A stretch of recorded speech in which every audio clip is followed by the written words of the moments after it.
Good afternoon, everyone, and welcome to today's webinar, Soil Testing, Better Habits for Higher Yields, which is brought to you by the Mosaic Company. I'm Robin Sittberg of Meister Media Worldwide, publisher of CropLife magazine. We thank you for your time today, and we're happy you could join us to learn more about how to use soil testing to increase and maximize your yield. Making the most out of soil starts with fertility, and that begins with understanding the soil contents. So in this webinar, the Mosaic Company's Curt Woolfolk will explore the topic of soil testing, including the latest industry trends and how to use the results of your soil test to maximize yield. I'd like to remind you that the session is scheduled for 1 hour, and we intend to honor your time commitment by keeping it as close to that time frame as possible. In addition, this webinar has been approved for 1 CEU credit from CCA. We will submit the database of webinar attendees afterwards, and credits will be posted to each attendee's CCA account. We'll have time for some questions and answers after the presentation, so if at any time during the talk you would like to ask a question, type it in the question pane at the lower left panel of your presentation window and click Submit. Your question will go into a queue, and we'll do our best to answer as many questions as we can at the end. Now I'd like to introduce our presenter for the webinar, Curt Woolfolk, who is Senior Agronomist for the Mosaic Company. His role involves developing the North American agronomic strategy to support Mosaic's commercial team. This strategy results in the latest technical information and product knowledge that creates distinctive value for Mosaic premium products and delivers consistent agronomic solutions to Mosaic customers. His main responsibility is to educate and train internal and external sales forces about Mosaic premium products and balanced crop nutrition. Curt has led Mosaic's on-farm trial program as a product development specialist, and he has more than 12 years of experience in precision agriculture, as well as extensive farming experience. Curt earned a BS in agronomy and an MS in soil science, both from Oklahoma State University. And he is a certified crop advisor and a member of NAICC and ASA SSSA professional societies. So now I'm pleased to turn the program over to Mr. Woolfolk. Thanks, Robin. And as Robin mentioned, I'd like to thank everyone for taking time out of your busy schedules to join us for the next 45 to 50 minutes to review some concepts on soil testing. And so I know for CCA certification, many of you, this may be a little bit of a review, but hopefully we bring to the front some good reminders and some information that you can pull out of this presentation.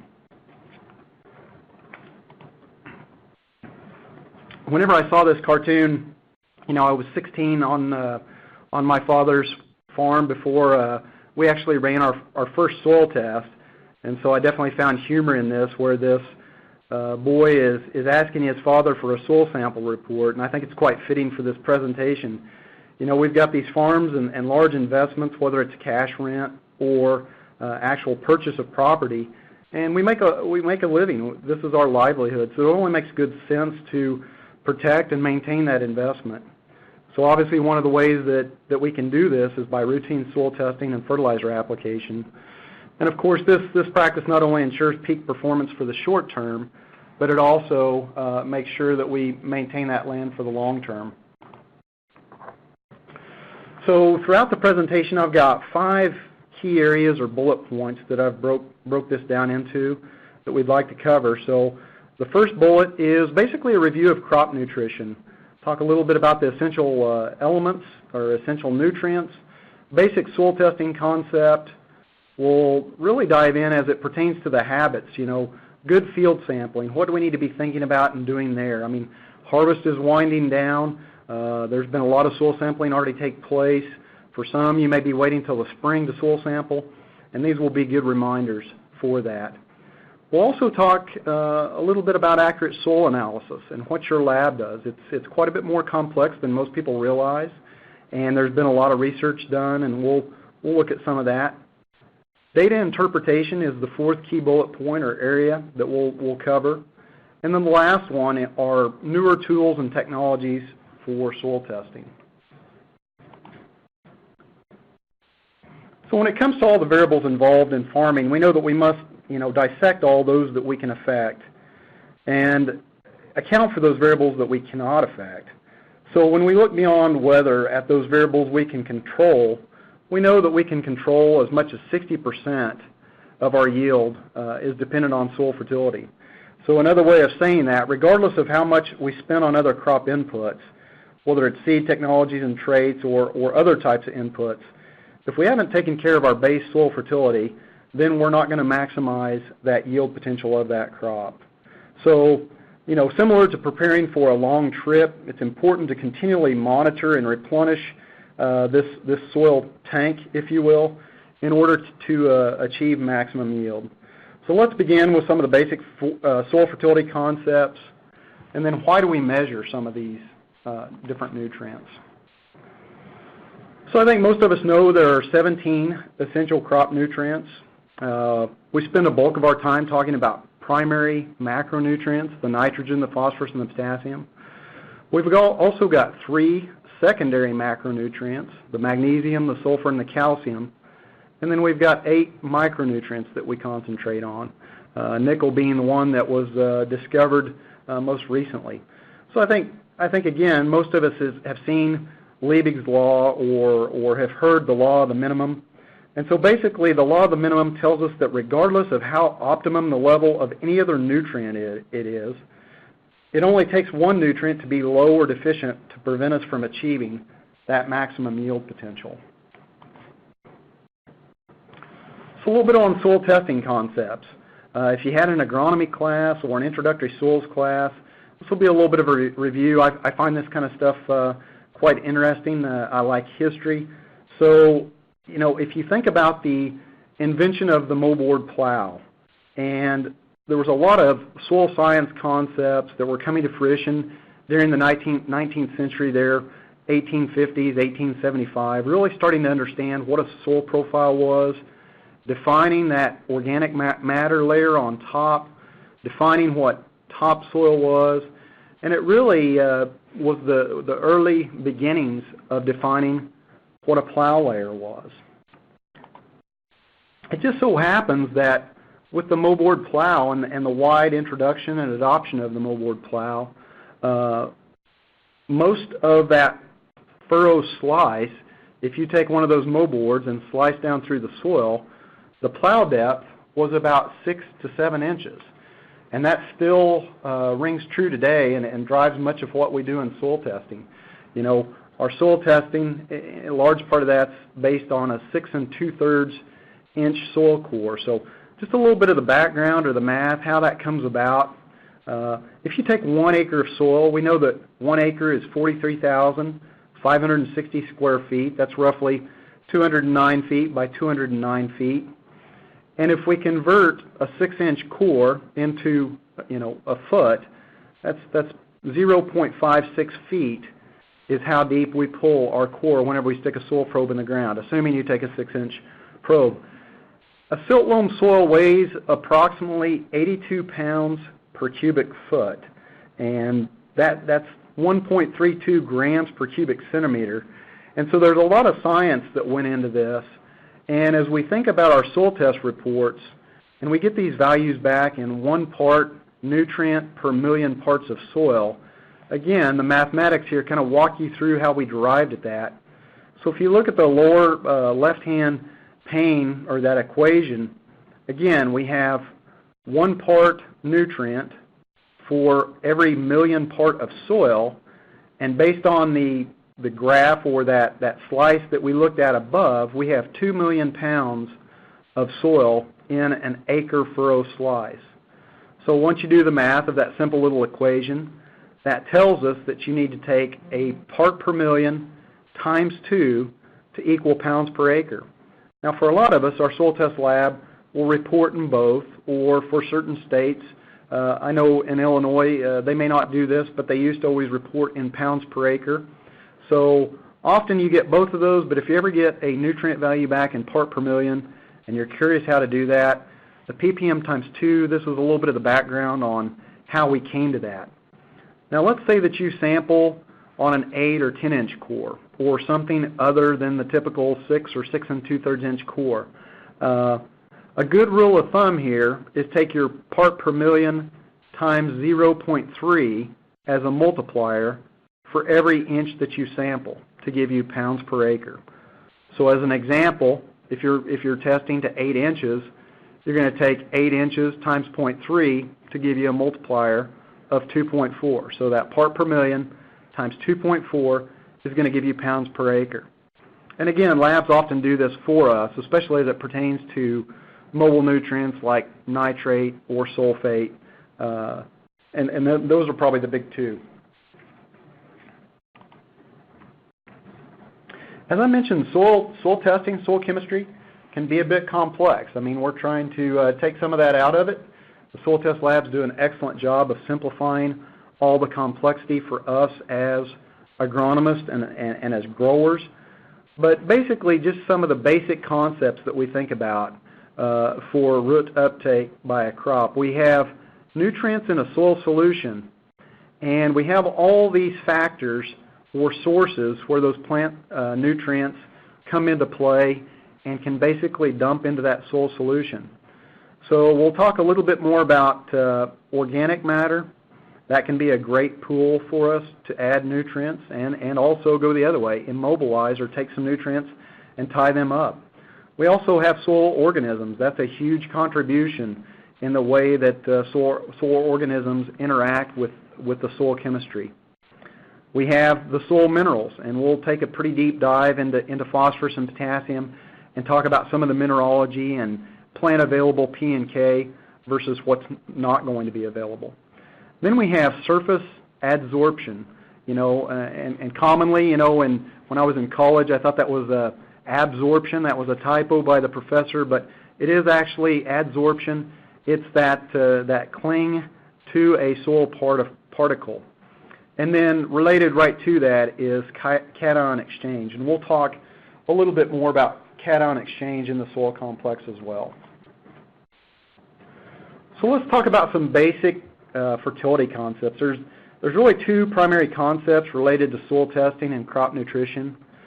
One is called the sufficiency approach, and the other one's called a build plus maintenance. To illustrate these approaches, we have a graph here with the soil test categories listed on the horizontal axis from very low to high, and then on the left-hand vertical axis we have percent yield represented. So the sufficiency concept, or as some might say, the more traditional concept, evaluates the percent yield response in relationship to the soil test category, and then hits a critical level once we've maximized our yield, and that dashed line A basically marks that critical level, and you'll notice that arrow with the circle down there on the soil test level where we hit that critical level point. Now, somewhat in contrast, the build plus maintenance concept, in this graph it's considered the maintenance approach with those arrows. That's what I consider to be widely used by soil test labs. I also consider it to be a more aggressive approach that not only addresses the buildup of those low soil test values up to kind of that bare minimum critical level, but it also applies enough fertilizer to account for a realistic yield goal and then an associated removal value from that yield goal. And so basically in this illustration, that's represented by that dashed line B. Once we get past that point, we start getting into the very low soil test category, and that's where we need to reduce, if not eliminate, fertilizer application to make sure we're taking care of the environment.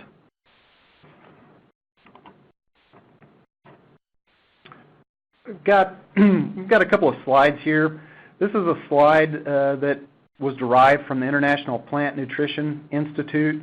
Every 5 years they conduct a soil survey. The last one we have is 2010. On the next slide we'll talk a little bit about the 2015 briefly, but as you take a look at these maps, I would encourage you to pick your state, and on the left we have P levels, and this is the percent of samples below a critical level as we just discussed, and then on the right we have K levels and percent of samples below that critical level. So it was quite interesting as we compared 2005 aggregate soil summaries that they collected to 2010. What we found was that median soil test phosphorus was at 25 part per million, and that was a decline of 6 part per million. Likewise, on the K median was 150 part per million, and we saw a decline of 4 part per million there. So it's good to monitor and keep track of these as scientists, retailers, and growers, just to kind of see where we're heading with the overall summary of things. I mentioned that this summary is conducted every 5 years. So starting in July, the International Plant Nutrition Institute started to collect these samples. In 2010, we had 4.4 million samples, and those were coming from approximately 60, I think there were 64 private and public laboratories, and we're very excited, basically on the edge of our seat, so to speak, to see what things are going to look like with the 2015 summary. I think there's going to be, from some of the early discussions I've had with personnel at IPNI, it looks like we're going to be somewhere north of 5 million samples. It looks like maybe the phosphorus values, we're having more phosphorus values fall into that low category, less in the very high category, which is a good thing from an environmental standpoint. With the potassium, some early results are indicating that maybe we haven't seen a whole lot of change there. But again, it's a little bit too early to say. They continue to pull these results together. So I guess with that, I would say stay tuned, and we'll be looking forward for this 2015 soil test summary. So we mentioned some of those key bullet points, those habits that we can do out in the field. So field sampling to me is one of the most important ones. I think we get a little bit lax. We work long days to go out and pull these soil cores, and it's easy to forget some of these. So these are just some good reminders about those key variables you need to concentrate on when taking a good soil sample. So let's talk a little bit about collecting a representative sample. What type of sampling strategy or method do we take across different landscapes? The depth of sampling, the time of year when we take a sample, and then let's also talk about sampling frequency. So a representative sample. Again, some of the basics. I think most of us know this, but never can be repeated enough. It's much more convenient to use a soil test probe rather than a spade. You know, typically we use a stainless steel, a chrome-plated type soil probe. Sample at a 90-degree angle. That can get kind of tricky to do, especially on those long days.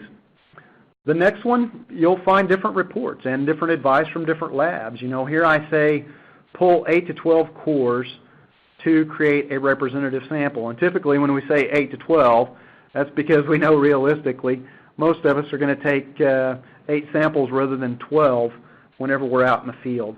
You'll also find several studies from different university work that says, you know, 12 to 15 or even 15 to 20. The more samples that we take, the better representation that we're going to get on that analysis that goes in the bag being sent to that lab. So, you know, I just encourage you guys, try not to poke 3 or 4 cores and mix it up in a bucket and send it in a bag, because you can introduce a lot of variability when that happens. Pull the same depth with every core. Again, this may seem like an obvious one, but I've seen soil test crews where one person is pulling a 4-inch sample, another one's pulling a 6-inch sample, and another one's pulling an 8-inch sample. And depending on where they're at in the field, that can really introduce a lot of variability that's unnecessary. So really coach and recoach soil testing staff on keeping consistent with that sample depth. Whether you need to mark it with a Sharpie or a piece of electrical tape, I've seen various methods and ways of marking that consistent sample depth until they get used to that. Clean plastic bucket, of course, our galvanized buckets, they can upset our zinc values and iron and other nutrients. Most of our labs supply bags, so keep those samples well marked and well organized. Worked in a lab just ever so briefly, and it could be a real mess whenever you get those soil samples in receiving, and some of the chicken scratching, so to speak, that would be written on those bags. So try to write neatly and clearly. It's very, very important to enter the crop, the intended crop, and a realistic yield goal. A lot of the labs have gone to a digital format with barcodes, so you can put a barcode label on the bag, and that makes things much, much easier out in the field. I guess as just a little side note, you know, a lot of times we can use a little misting of the WD-40 or maybe a vegetable oil whenever we're into some of those heavy clays and we need help getting that core pulled out of that soil test probe. So again, on a representative sample, most of us are sampling that 6, that 8, that 10-inch type core as our routine soil sample. What situations, why should we ever take a sample deeper than what we define as that plow layer, that acre furrow slice that we talked about? Well, there's definitely some situations. You know, I've worked with some customers in the Pacific Northwest. They have very, very deep, beautiful soils, and they go through and they basically measure down to 48 inches, which is hard for me to believe after taking some deep soil samples. That can be a lot of work, but many times they'll take a 48 and even a 60-inch core and look at the different places within that soil profile where a nutrient may reside. Now, I should preface this by saying we're not doing this with phosphorus and potassium, those immobile nutrients. It really pertains to those mobile nutrients that can move down through that soil profile with rain. So again, the nitrate, nitrogen, the sulfate, sulfur, the boron, the chloride, and those soluble salts. And there's some situations, be it alfalfa or other forage crops, where your lab may recommend to take some deep samples. So just to give you some idea about how we take some of those, you know, we typically have to have specialized equipment. So we have hydraulic probe. You know, in this case, we've got a Giddings probe mounted on the 3-point of the tractor. We've got one in here in the bed of the pickup. You know, I've also seen very, very neat and accurate electric auger systems that are mounted on the side of four-wheelers that do a nice job on those 24-inch samples whenever we need to get a little bit better representation or a little bit better idea of our nitrate and our sulfate. And this can also apply to nutrient management planning. Many times we need those deep samples for nutrient management purposes. So let's dive into sampling strategy. I think most of us know the traditional, the whole field, the composite sampling. It takes on a couple of different names there. And again, I'm going to recommend 8 to 12 cores collected across that entire area in that bag of soil to be sent for analysis. And you know, in the very early days, a traditional sample meant whatever size that field was, you would go out and poke 8 cores, regardless of the landscape or, you know, positional landscape. And it really didn't matter whether it was a hill or a real low spot, maybe, you know, that retains water. All those samples, you would just randomly zigzag through that field. So, of course, this can introduce a lot of variability. You're picking up those highs and lows that may be found across that field. Over time, we got a lot smarter with our traditional or our positional landscape sampling, and I almost categorize that more into the management zone sampling. So we'll make that distinction here shortly. So the next one we have is grid soil sampling. You know, really with the introduction of GPS and the mapping tools that took place, I guess, late 80s, even through the 90s, is when that really took off. It really allowed us to be a lot more strategic and, more importantly, more repeatable with our soil sampling strategy. So your location may offer a grid soil sampling pattern of 1 acre, 2.5 acre, 5 acre, 10 acre grids are some common ones that I see. 3 or 3 1/3 acres is in there sometimes as well. You know, the things to consider when it comes to grid soil sampling, these are really good. This is a good strategy to establish a baseline where you have really no knowledge of that field. You haven't had a chance to communicate with the grower and learn kind of those high areas and low areas, and it will really give an unbiased, consistent approach from those soil samplings. One of the things to consider, if we go to the center of one of these grids, often we jump off the four-wheeler and we take, you know, those 8 cores or 6 or whatever it might be, but if you hit a hot spot from a nutrient standpoint where you jump off that four-wheeler, you know, that can really affect the way that your map and your VRT works down the road. So In an ideal world, we would zigzag across this entire grid and take 8 to 12 cores to get a representative sample. But from a realistic standpoint, it's really tough to do that. So often we drive to the center of that square and pull our cores that way. Once we get our soil test report or soil test values back from the lab, those points that we recorded out in the field with that latitude and longitude are considered to be that centroid of that grid. And each soil test value comes back and it has been tied to or bound to that latitude and longitude.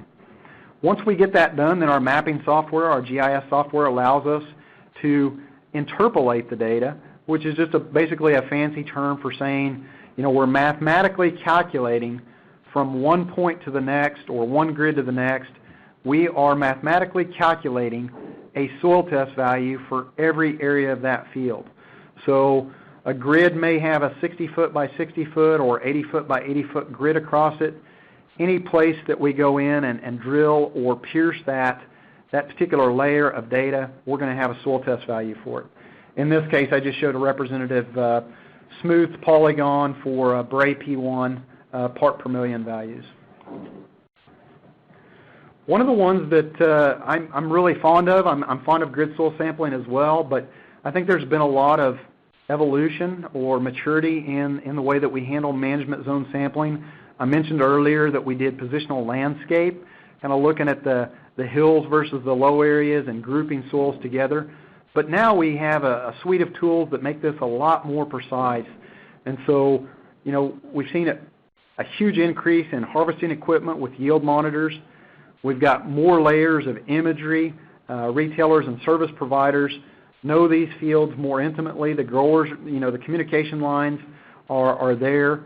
And so it really helps us to put all these layers together and build a management zone that we can then go apply our fertilizer from. So I really encourage everyone out there, as a good habit, a best practice, try not to just take a single soil type map, those Surgo or those Surgo 2 maps, and use that as a management zone.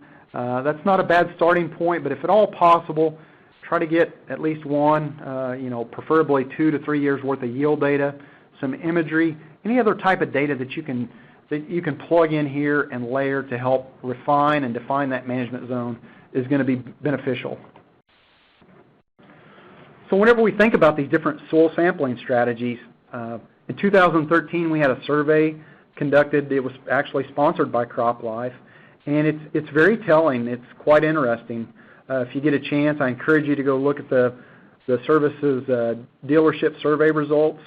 So what we found was, as far as types of soil sampling that are offered, that traditional sampling, basically 70% of us are offering a traditional soil sampling strategy. As far as grid soil sampling, we have 54%, of our people surveyed that said that they will conduct soil samples by a grid, 35% by zone, and then once you kind of go in and start breaking down the survey on the different management zone sampling, it breaks it down and it says, are we conducting soil sampling by a specific mapping unit, maybe by that Surgo 2 data? Do we do it specifically off yield map data, electrical conductivity, or maybe we're using imagery at 3.5%? And then we had a couple of people down there that said we don't offer soil sampling. Okay, let's talk a bit more about sampling depth. I think I've mentioned that once or twice. With those broadcast applications of fertilizer on the surface, in many cases we've had fewer tillage passes that invert that plow layer like we used to with the moldboard plow. It's no surprise, that our nutrient concentrations, especially on these immobile nutrients, are higher towards the surface. So as we look at this picture of the soil test probes, I realize we have some really high P and K values, but I really think it does a good job of demonstrating how nutrient concentrations decrease with this increased sampling depth. So for example, just take a look at that 4-inch core. We've got 212 pounds per acre of phosphorus, 948 pounds per acre of potassium. If we go and look at a 6-inch core, that number drops to 192 pounds of phosphorus and 882 pounds of potassium. And of course, you can look at the 8-inch numbers and the 10-inch numbers and see how that drops. So that really goes back to my point that I was talking about earlier as far as good habits that we use in the field. If you have a sampling crew and one person is pulling a 4-inch core, the next 6, the next one 8, you can see how much this can drastically affect our results. We've basically already talked about the different topsoil samples of 0 to 6, 0 to 8, 0 to 10, when to use subsoil samples, when that's appropriate. So let's talk a little bit about timing. I think a lot of times, especially when here in the Midwest, when a lot more people were doing a two-year application, a corn-soybean rotation, we would soil sample every 4 years. And I would like to think and would encourage another best habit or best practice is we really need to coach our growers that we need to be soil sampling more frequently than every 4 years. So 2 years is preferred. If you have a situation, there are certain situations where even annually, I think, can provide quite a bit of benefit. So we should also spend a little bit of time talking about seasonal variability, and we'll talk a little bit more about that whenever we talk about potassium. But there can be some shifts in nutrient values depending on the time of year and the wetting and drying cycles that we're in on some of these nutrients. So I really encourage you, try to take samples at the same time every year, typically after harvest or early spring. A lot of times with these compressed windows, we've had an open fall this year, but I know many years we're very compressed on time. Some labs are suggesting we go into standing crops and take some soil tests just to help with our workloads and balance. And I think that can be a good viable option. Again, I would just say let's be a little bit cautious about comparing those soil test values that we've taken over time when our sampling timing is drastically altered. So just keep an eye on that as you compare from 1 year to the next, that temporal variability, as we say.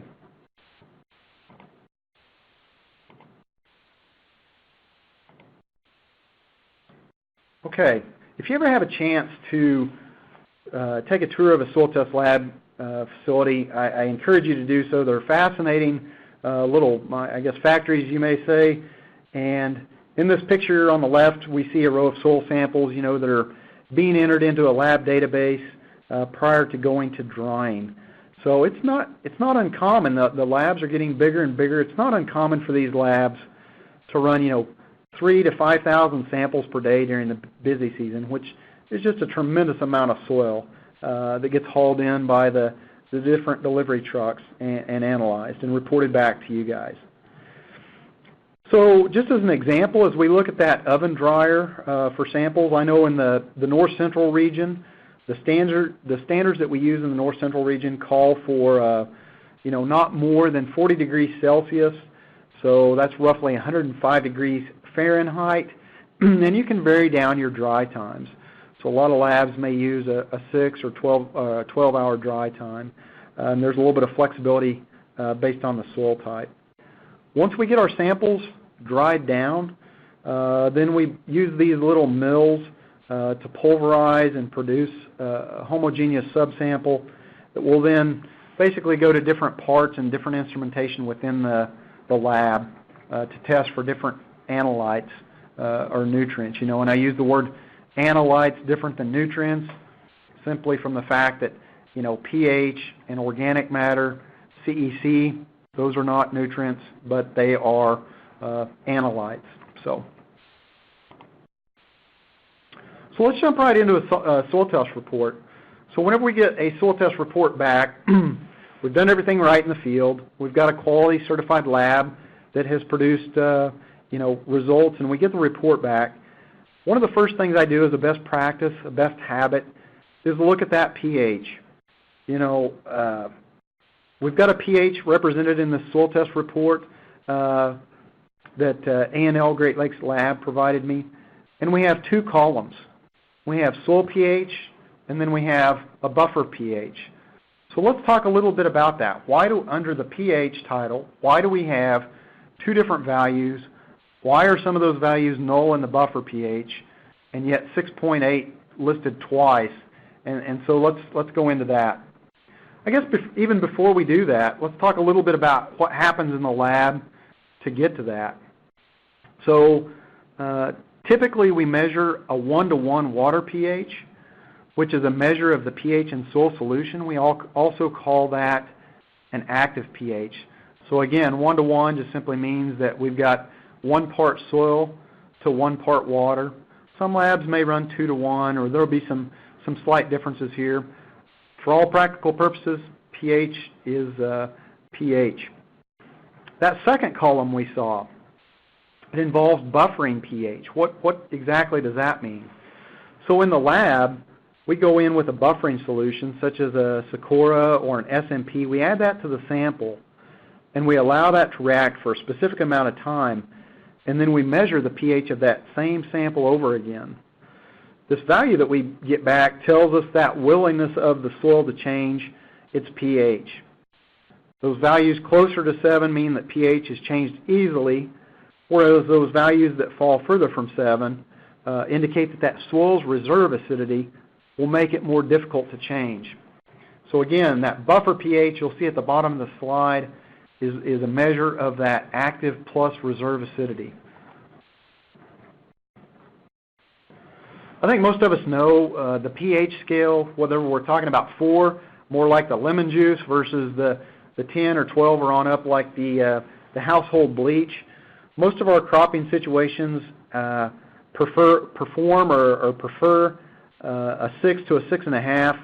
Of course, with alfalfa and some of our forage crops, we like to see that more between that 6.5 to 7, or that very slightly acidic. You know, this shows the bands of nutrient availability for each nutrient. For any of us that have grown soybeans in an alkaline soil, we're pretty well versed as we look at iron, that band of iron, and what happens once our pH equals, or comes out 8 to 8.5. It's not uncommon to see some iron chlorosis.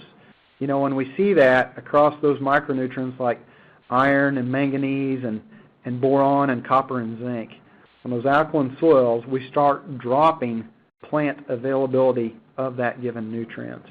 So just a reminder, pH has a very large effect on nutrient availability.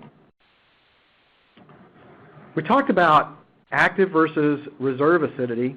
So let's go in and let's use coffee pots to explain the two basic soil types. So imagine that the larger coffee pot on the left is a clay type soil, and the coffee pot on the right is a sand soil.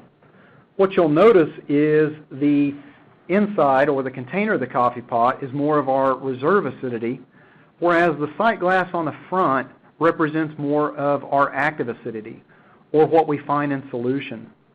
So whenever we're trying to determine our liming recommendations and how much lime is required to get us to that 6, that 6.2, that 6.5, it's important to understand this buffer pH mechanism.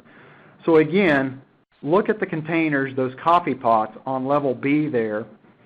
We're going to pour ourselves a cup of coffee, and then as we go down and look at level C, again, clay on the left, sandy soil on the right, you'll notice that clay has a lot more buffering capacity. So we didn't change the pH as much with the bigger coffee pot as we did on those sandy soils that have a much lower buffering capacity. So anyway, that's just kind of the difference that we look at whenever we evaluate pH versus buffer pH in the lab, and add one of those buffering solutions and figure out how easily this soil will change. And that gives us that number that we can use in the field on how many tons of lime are required. Organic matter. This isn't always a standard or a basic part of your soil test. For some labs it is, for others it's not. But organic matter can be a very valuable tool. I've seen many people use organic matter percent in equations, especially equations pertaining to nitrogen and sulfur recommendations. When we look at yield goal times a removal value, occasionally they'll use organic matter times a multiplier or a mineralization rate or factor that we can expect throughout the growing season to calculate how many pounds of nutrients are derived over that season and use it as a credit against our nutrient recommendation. So why test for that organic matter? I've covered some of those, but organic matter tells us a great deal about our soil structure, our water holding capacity, again, that nutrient contributions, that mineralization piece that I mentioned, our biological activity, and the water and the air infiltration rates. As far as methods that are used on organic matter, sometimes you'll see the text underneath your organic matter. There's two pretty common methods. There's the Walkley-Black acid digestion method, and then there's the loss on ignition method. The Walkley-Black is considered a little bit more accurate on those lower organic matter soils, and the loss on ignition, the LOI method, tends to perform a little bit better on those high organic matter soils above 5 and 6%. All right, so now that we've covered the pH and the organic matter, let's go in and look at phosphorus. We got our soil test report back. We've got a phosphorus, but we've got two different columns. Again, much like we talked about pH, you may actually have three different columns on your soil test report. Why is that? What do we do with that? Why do we see a Bray P1 in part per million and a Bray P2 part per million here? We're not reading the total phosphorus in the soil. We've got two different values. So let's spend just a little bit of time talking about the science behind the soil analysis that takes place in that lab on immobile nutrients like phosphorus and potassium. So some of the basics. We have extractions, and these are chemical solutions that are added to those soil samples. And what we're trying to do, we're trying to emulate or mimic that root and soil process and estimate both the current and the future nutrient availability throughout the season. So we're trying to simulate that natural process found in different types of soils. And this can be quite challenging, as those pictures represent, for many of you that have geographies with wide variability in soil type, you know exactly what I mean. So there's certain extractions or methods that are better suited for particular soils than others, and those labs are well versed in that. But those labs must calibrate with local field research as well. So just as an example, Bray and Malic 3, those values tend to be very close to one another, especially when our pH is less than 7. As we get into some of those higher pH soils, those highly calcareous soils, in many cases in the plain states, we'll use a sodium bicarbonate, also known as an Olsen test, and that will give us a more accurate depiction of plant available phosphorus throughout the season. It can be a little bit of a poor extractant for organic soils, so I'll mention that. I think the next slide, when we talk about an extraction process, what are we doing in the lab? We've kind of already talked about that chemical process, but what is happening there? We have a soil surface, we have phosphate on that soil surface, and what we're trying to do is not only get an idea of what is currently available in our soil solution, but again, predict what will become available soon for plant uptake. Again, not a measure of the total quantity of nutrients in the soil. So we use these extractants, the Bray, the Olsen, the Malic. In the case of potassium, ammonium acetate is commonly used, and we'll come in here and that extractant will replace or knock that phosphate ion off of that soil surface.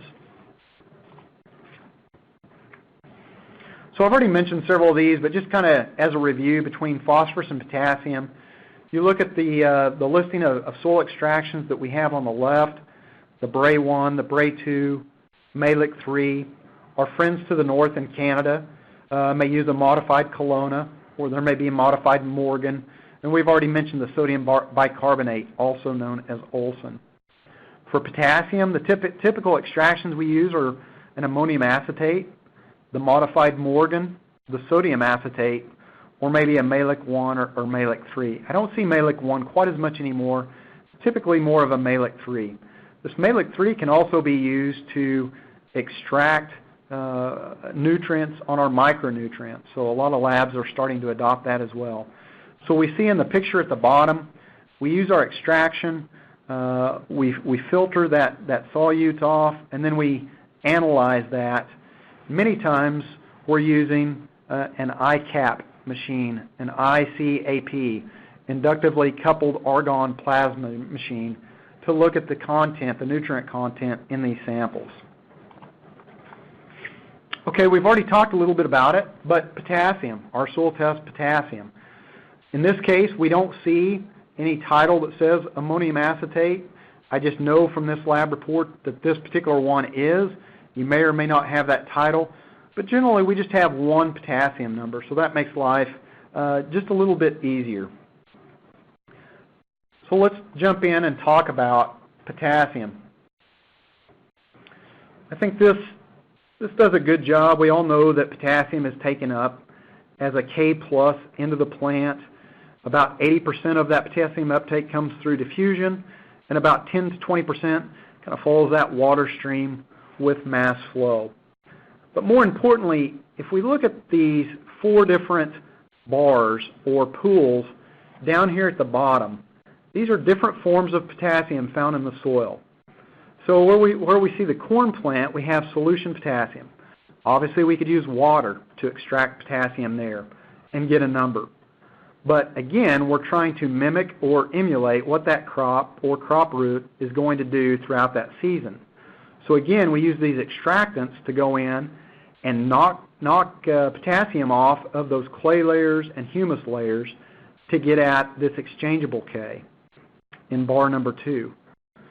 The third bar, the non-exchangeable K, this is a little bit of a black box. There's a fair amount of research taking place right now to better understand how these different wetting and drying cycles across various soils, especially those higher clay content soils, how much potassium is released from these non-exchangeable K factors and forms. And then the 4th bar is the mineral K. This is unweathered rock material, and for all practical purposes, it's going to take decades, if not hundreds of years, for that to become plant available. So again, quite a bit of research. There's still a lot to learn. I'm excited about some of the things we have going on in potassium research right now. You know, understanding these clay layers during wetting cycles, how potassium can be trapped, and we'll take a little bit closer look at that in the next couple of slides. So really, I know at first blush this slide is a little bit busy, but I'll walk you through this. So if you look at the lower left-hand corner where we're talking about soil minerals, that was that 4th form. That is unavailable. Again, decades, multiple decades to weather. It's a very, very slow process. Then if we look at the center of our screen at the bottom, we have a soil colloid. And we have these white and red circles within that soil colloid. And that goes back to what I was describing, where we have clay layers during wetting cycles that can collapse on each other and basically fix that potassium in between that soil colloid sandwich, if you will. So it's very difficult. We can't get to that with our soil test reports. What about whenever we have a drought similar to 2012, where we're going through a drying cycle, and some of these clays expand, especially out on the edges? Many times that potassium will fall out of those edges and move out to the surface of that soil colloid. So as we move up in this diagram, we see a soil colloid with a lot of these purple circles around it with potassium ions hanging off of that. And that is that exchangeable potassium that we talked about, where we use an ammonium acetate or a Malic 3 to go in and supersaturate that, knock that potassium off, and basically put it in soil solution so that we can read it by a lab instrument. CEC, cation exchange capacity, is reported in milliequivalents per 100 grams or centimoles per kilogram of soil. These units are exactly the same, so no need to worry about that. The percent base saturation gives you a good breakdown of each nutrient in relationship to the total CEC.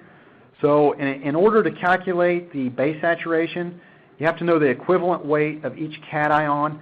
And in many cases, the lab, the lab has already done this for you, as we see here with percent base saturation. So just to give you a little bit of idea on CEC, soils in general have a negative charge.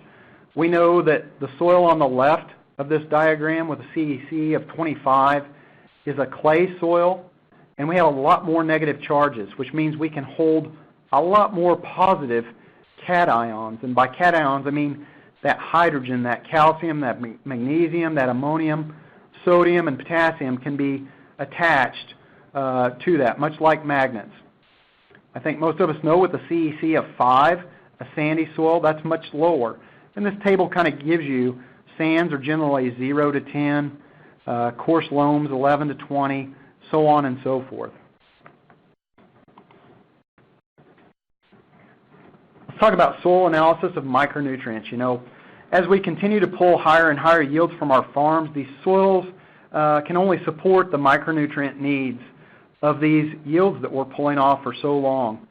So I think more growers are seeing a need for this true balanced crop nutrition beyond nitrogen, phosphorus, and potassium, and really seeing the benefits of adding those micronutrients to their fertilizer program. Much like for P&K, there are a couple different methods for extracting these micronutrients. We don't have time to dive into all those today, but I've just, I've given you an example of some adequate ranges that we see from a table from Midwest Laboratories here. It's always good to just check with your local soil test lab, understand how the lab has correlated those values back to yield response, and just visit with them a little bit about those extraction methods for micronutrients. Most, if not all, of your soil test laboratories will provide you with a nutrient recommendation based on that intended crop, the yield goal, or that current soil test value. So again, just be very accurate as possible to provide a realistic yield goal and any other pertinent information that lab asks for in order to provide your grower customer with the most accurate recommendation. And it's been my experience, and I'm sure yours as well, labs are generally very happy to explain these concepts and methodologies used to derive these values. So let's spend just a couple of minutes talking about newer technologies. There's quite a bit on the front here, and it's really cool, some of the new technologies that are coming out. In a perfect world, we would like to measure soil characteristics with the soil still in place, but that's just not realistic. While I don't see soil sampling and lab analysis going away anytime soon, it's important to evaluate these new technologies and really allow us to gather more information from our fields. So this picture, I think, is a really good example from various technologies. They've built a toolbar, and basically on the fly, on the go, we're reading electrical conductivity to help us identify soil texture. We're reading soil organic matter through an optical sensor running underneath the crop residue, slightly underneath the soil surface. And then we're also measuring pH on the go with pH electrodes that measure 5 to 10 samples per acre. We talked about selecting cores or sampling cores by hand. This tool, I've seen this operate firsthand, walked beside it. It's a very fascinating tool. This is rapidly advanced over the past several years. This is a high-frequency sampling machine, does it in an automated fashion, known as the auto probe. It's a track system. It's very consistent with the way it pulls cores, and then once that core flips back over to the top, it uses a pneumatic ejection system to pop that sample out of that stainless steel probe and run it through a little grinder, send it up into the lab or up into the cab with the operator, and he's already got a tray of pre-labeled soil sample bags that he can use. So you can cover a lot of ground in a short amount of time with these types of units. I think all of us know with some increased environmental pressures and the quest for more speed and more automation, That's driven some of these mobile testing units. In this case, I'm just simply looking at nitrate. We know that nitrate nitrogen is the form taken up by the plant.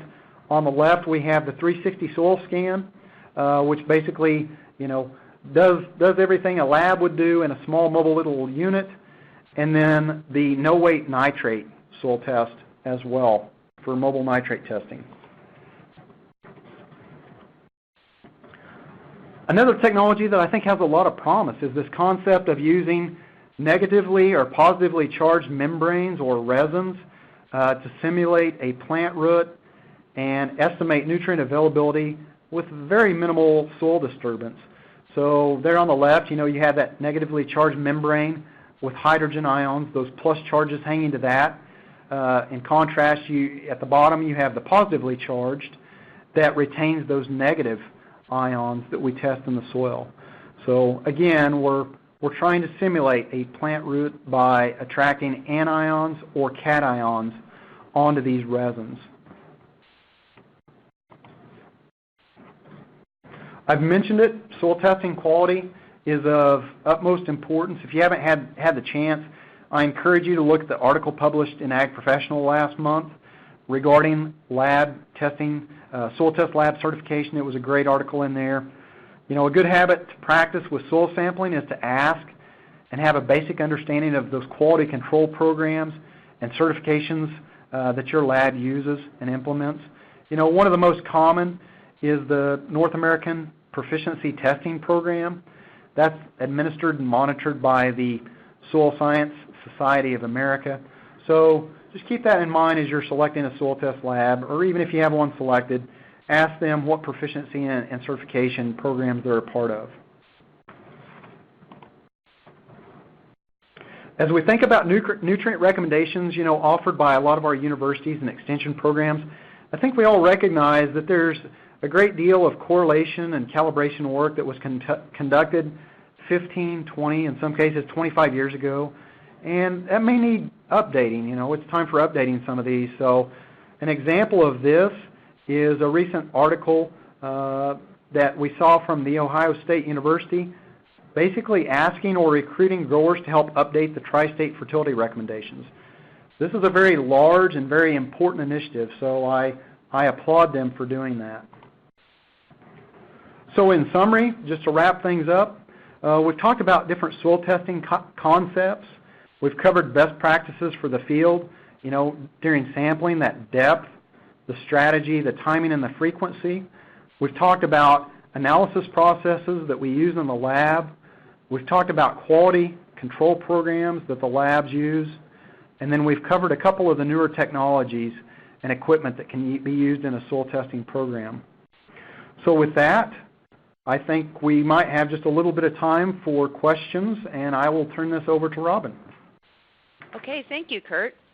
We do have a time for just a couple of questions, and we've gotten a few.